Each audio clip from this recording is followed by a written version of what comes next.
Canadian government official is warning we may be on the verge of intergalactic war, saying, quote, the Bush administration has finally agreed to let the military build a forward base on the moon, which will put them in a better position to keep track of the comings and goings of visitors from space, and to shoot at them if they so decide.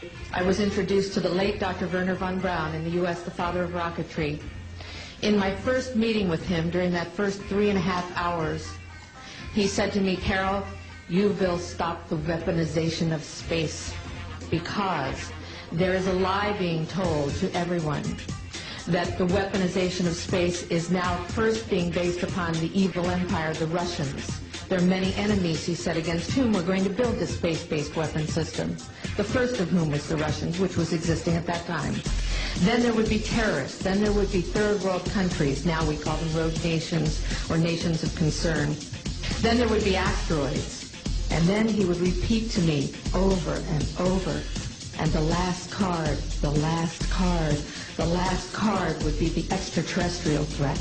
Pardon me, I don't mean to interrupt you, but doesn't this make sense? I mean, if in fact there are extraterrestrials and they're buzzing our planet, why wouldn't we want to take steps to defend ourselves from them? The rapture is one of the most controversial topics in all of theology. Some Christians believe in it, all atheists mock it, and the New World Order may very well attempt to fake it. What would discourage Christians more than seeing New Agers, Buddhists, cult leaders, and corrupt con artist Christians raptured, while the Bible-believing faithful are, in essence, left behind?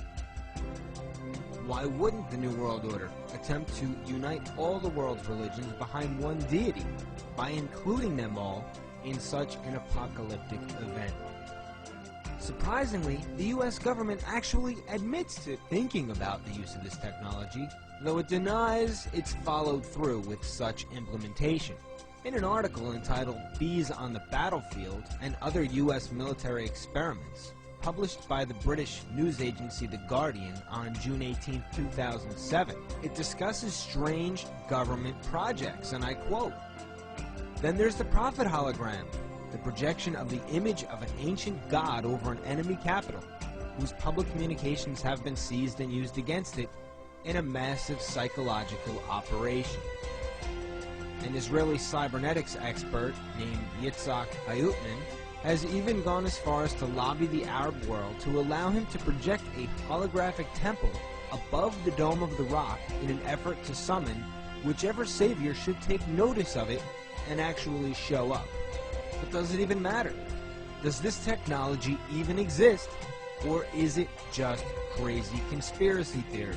Let's take a look at the Army Research Lab, Adelphi, Maryland's progress report from November 96 through August 97. The session number ADA 3338490. The topic? A 3D holographic display using strontium barium niobate. Its abstract states, an innovative technique for generating a three-dimensional holographic display using strontium barium niobate is discussed. The resultant image is a hologram that can be viewed in real time over a wide perspective or field of view. The holographic image is free from system-induced aberrations and has a uniform high quality over the entire field of view. Interesting. Well, we've seen the chemtrails, and there's a lot of speculation about what they're being used for. Weather control and mind control are at the top of the list. Now, as you'll see in a second, chemtrails have been directly linked to barium, which is one of the main components of the Army's 3D holography display. Could a strange substance found by a southwest Arkansas man be part of a government test? Well, that's the question at the heart of a phenomenon called chemtrails, now getting widespread attention. Well, tonight, KSLA News 12 investigation reporter Jeff Farrell shows us the results of testing we had done about what's in our skies. It seemed like some mornings it was just crisscrossing the whole sky. It was just like a giant checkerboard. Bill Nichols snapped several photos of the strange clouds from his home in Stamps, Arkansas. They begin as normal contrails from a jet engine, but do not fade away like a normal contrail. Soon after, he saw particles in the air. You know, because we'd see it drop to the ground in a haze. Nichols then noticed the material collecting on the ground. This is water and stuff that I collected in bowls. I had it set out in my backyard on my dad's pickup truck. KSLA News 12 had the sample tested at a lab. The results? A high level of barium, 6.8 parts per million, more than 3 times the toxic level set by the EPA. According to Section 5.6 of a military research paper entitled An Operational Analysis for Air Force 2025, an application of value-focused thinking to future air and space capabilities, military brainstorming as of May 1996 was researching, constructing, yet again, another holographic projection system. This time they were looking to implement an airborne holographic projector that would display a three-dimensional visual image in a desired location removed from the display generator. The projector can be used for psychological operations and strategic perception management. It is also useful for optical deception.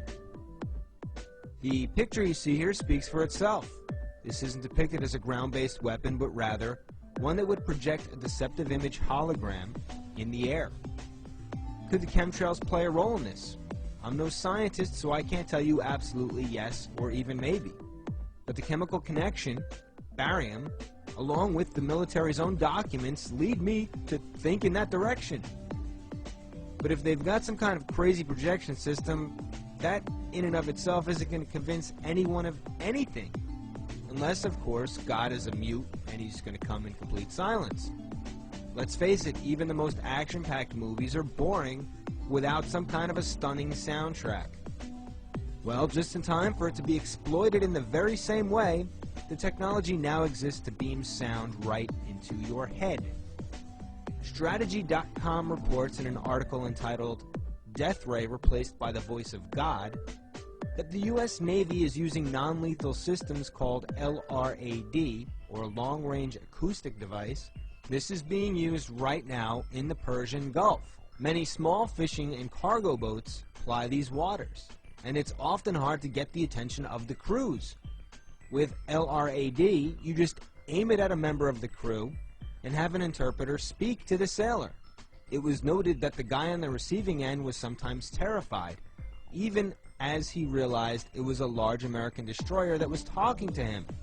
This apparently gave the Army guys some ideas, for there are now rumors in Iraq of a devilish American weapon that makes people believe they are hearing voices in their heads. And then there's the A&E television series called Paranormal State, which used a clever combination of a large billboard and cutting-edge technology to beam frightening ads directly into people who were walking near the show's billboard in the heart of New York City.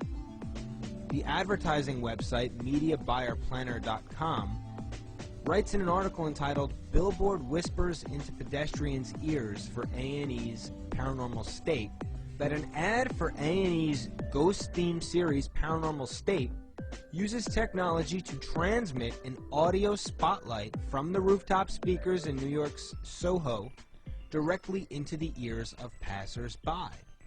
Here's a sample showcasing how this concentrated sonic beam works.